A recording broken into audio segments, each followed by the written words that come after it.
প্রিয় শিক্ষার্থীবৃন্দ, সবাইকে জানাই ডিবিসি লার্নিং পয়েন্ট থেকে আন্তরিক শুভেচ্ছা। আমি মোহাম্মদ রেজাউল করি।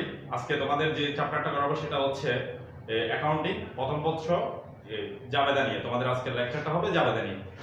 তো আমরা জাবেদা নিয়ে যদি এখন লেকচারটা করতে যাচ্ছি, আমি এমন একটা সমীকরণ তোমাদেরকে শিখিয়ে দিব যে সমীকরণের মাধ্যমে তোমরা প্রত্যেকটা জাবেদা, যতগুলো জাবেদা আছে প্রত্যেকটা জাবেদা আশা করি করতে পারবে একটা সমীকরণের মাধ্যমে। তাহলে আমরা প্রথমে হিসাব সমীকরণ লিখি। হিসাব সমীকরণ হচ্ছে, আমরা জানি হিসাব সমীকরণ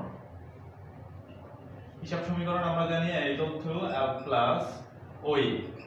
এখন আমাদের l প্লাস ওই আমরা জানি হিসাব সমীকরণ। তাহলে এখন l প্লাস ওই, এখন আমরা ওই কে যখন আমরা ডিভাইড করব তখন হচ্ছে তাইলে দাঁড়ায় c plus i minus a minus d। এখন আমাদের এই সূত্রের মধ্যে l plus c plus i minus e minus d। এখন এখানে সূত্রের মধ্যে e কে যখন আমরা ভাঙবো তাহলে পাবো c plus i minus e minus d। এখন তোমাদের যখন এই দুইটা মাইনাস ফিগারের যে দুটোটা মান আছে, দুটোটা মান যদি তোমরা যদি সমান চিহ্নের এদিকে আনো, দুইটা মাইনাস ফিগারের মান যদি সমান চিহ্নের এদিকে আসে তাহলে দুটোটা প্লাস চিহ্ন হয়ে যাবে। তাহলে আর বাকি থাকে কি l plus c plus i এখানে।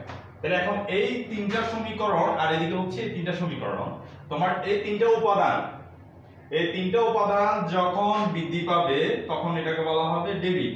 বৃদ্ধি পেলে হবে ডেবিট, আর যদি হ্রাস পায়, তিনটা উপাদান যখন হ্রাস পাবে তখন হবে ক্রেডিট।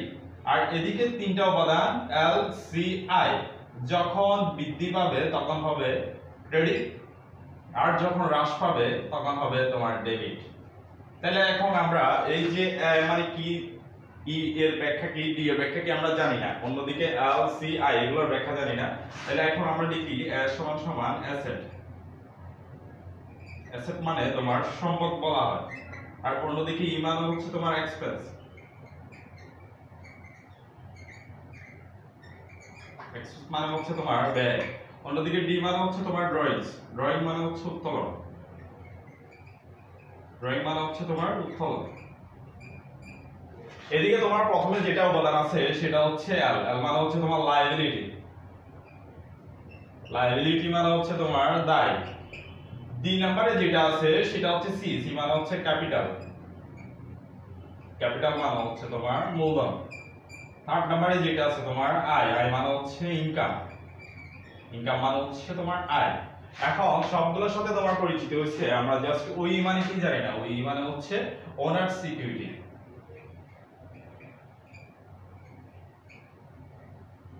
ওনার সিকিউরিটি মানে হচ্ছে তোমার মালিকানা সত্ত্ব। তাহলে আমাদের এখন তোমার দেখতে হবে হিসাব সমীকরণ আমরা জানি l প্লাস ওই। এখন যখন তোমার একে ওই কে যখন মালিকানা সত্ত্বকে যখন ভাঙা হবে তখন দাঁড়াবে আমাদের c plus i minus e minus d। এখন এখানে তোমার এই তিনটা উপাদান a e d যখন বৃদ্ধি পাবে, মানে সম্পদ তোমার ব্যয় যখন উত্তোলন যখন বৃদ্ধি পাবে তখন হবে ডেবিট, আর তোমার সম্পদ ব্যয় উত্তোলন যখন হ্রাস পাবে তখন করা হবে ক্রেডিট। অন্যদিকে তোমার উপাদান আছে এল সি আই, তিনটা যখন বৃদ্ধি পাবে তখন করা হবে ক্রেডিট, আর তিনটা যখন হ্রাস পাবে যেমন তোমার দায় মূলধন আয় এগুলো যখন হ্রাস পাবে তখন হবে ডেবিট। এখানে জাবেদা করব যে পণ্য ক্রয় করলে এখন আমাদের জাবেদা দিতে হবে পণ্য ক্রয় দেখলাম পণ্য ক্রয় 3000 টাকা। জাস্ট এখানে উল্লেখ নাই যে পণ্য কি দাঁড়ে ক্রয় করলাম না নগদে, কিছু উল্লেখ নাই। যদি তোমার পণ্য যদি নগদে এবং দাঁড়ে কিছুই যদি উল্লেখ না থাকে তাহলে ধরে নিতে হবে এটা নগদে ক্রয়। কারণ হচ্ছে এখানে কিছু কি আমরা দাঁড়ে ক্রয় করছি এই ধরনের কোনো উল্লেখ নাই, শুধুমাত্র বলা হয়েছে পণ্য ক্রয়। তাহলে ধরে নিতে হবে এটা নগদে পণ্য ক্রয়। তাহলে ক্রয় তোমার জন্য কি, ক্রয় হলো আমার জন্য খরচ। ক্রয় আমার জন্য কি খরচ।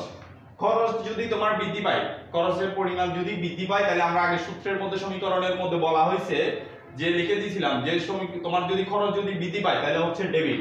তাহলে সেজন্য এখানে লিখতে হবে ক্রয় হিসাব ডেবিট। ক্রয় হিসাব ডেবিট। অন্যদিকে তোমার ক্রয়ের ফলে তোমার থেকে নগদ টাকা চলে যাবে। নগদ টাকা হচ্ছে তোমার জন্য সম্পদ। আমরা জানি যে সম্পদ কমলে ক্রেডিট হয়, সমীকরণের মধ্যে শিখলাম কি সম্পদ কমলে ক্রেডিট, সেজন্য আমাদের নগদান হিসাব হবে ক্রেডিট 3000 টাকা। দ্বিতীয় নাম্বার জাবেদা লিখলাম যে দাঁড়ের পণ্য ক্রয়।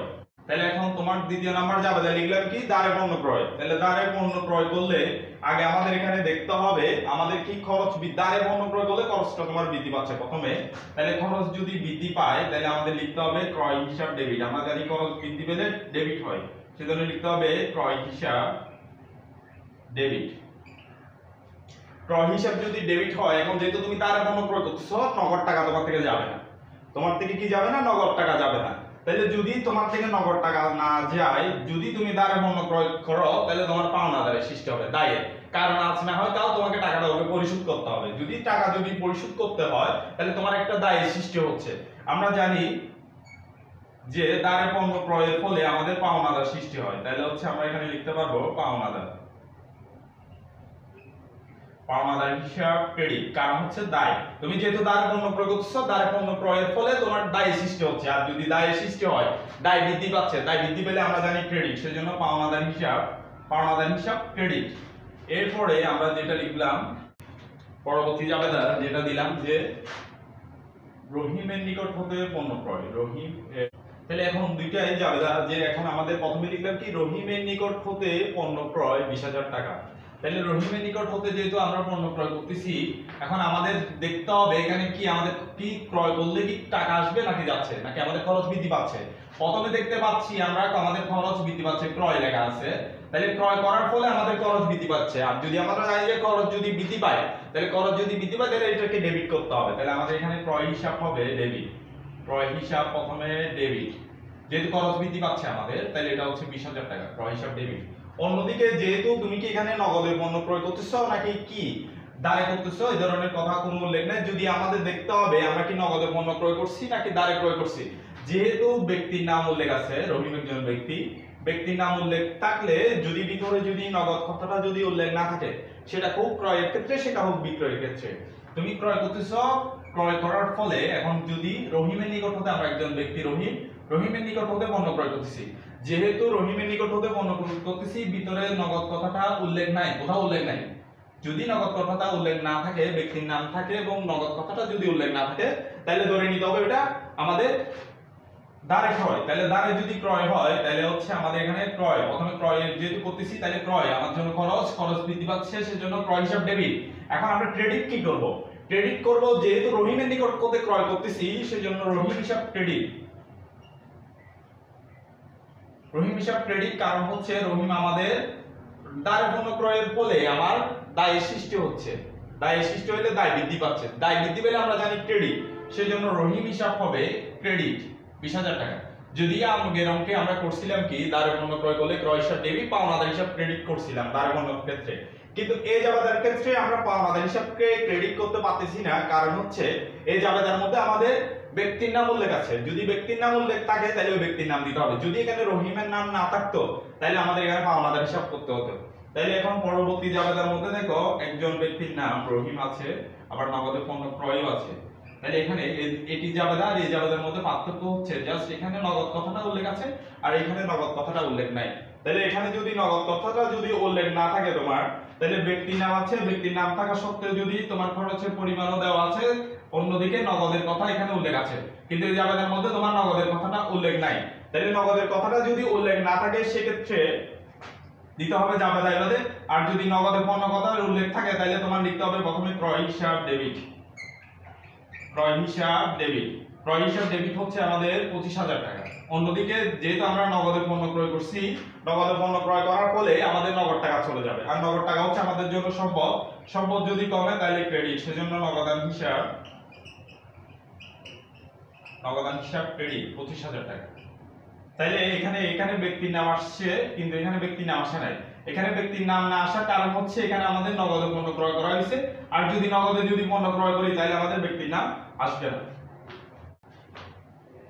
এতক্ষণ করছিলাম আমরা ক্রয় নিয়ে, এবার করব বিক্রয় নিয়ে। বিক্রয় হিসাব প্রথমে লিখলাম পণ্য বিক্রয়। পণ্য বিক্রয় 3,000 টাকা। পণ্য বিক্রয়ের ক্ষেত্রে এখন আমাদের দেখতে হবে বিক্রয়টা কি। বিক্রয় করলে আমাদের নগদ টাকা আসে। এই জাবেদার মধ্যে উল্লেখ নাই যে আমরা কি নগদে পণ্য ক্রয় করছিলাম নাকি দাঁড়ে পণ্য ক্রয় করছিলাম।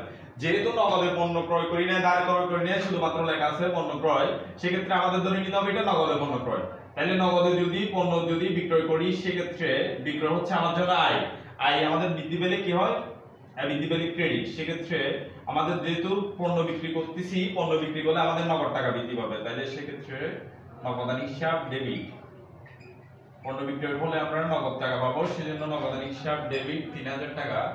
অন্যদিকে বিক্রয় হচ্ছে আমার জন্য আয়, আয় যদি বৃদ্ধি পায় ক্রেডিট, সেজন্য বিক্রয় হিসাব ক্রেডিট।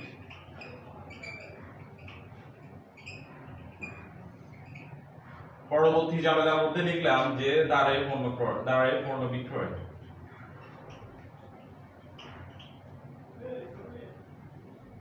দ্বারে পণ্য বিক্রয়, তাহলে হচ্ছে আমাদের আগে জানি বিক্রয়, বিক্রয় হচ্ছে আমার জন্য আয়, আয় বৃদ্ধি পেলে হয় ক্রেডিট। সেক্ষেত্রে দ্বারে যদি পণ্য বিক্রয় করো, দ্বারে পণ্য বিক্রয় করলে দেনাদারের সৃষ্টি হয়, তাহলে হচ্ছে দেনাদার হিসাব ডেবিট। দেনাদার হিসাব ডেবিট, দেনাদার হচ্ছে আমার জন্য সম্পদ, সম্পদ যদি বৃদ্ধি পায় তাহলে সেটা হবে ডেবিট, তাহলে দেনাদার হিসাব ডেবিট 7000 টাকা। আর বিক্রয় হিসাব ক্রেডিট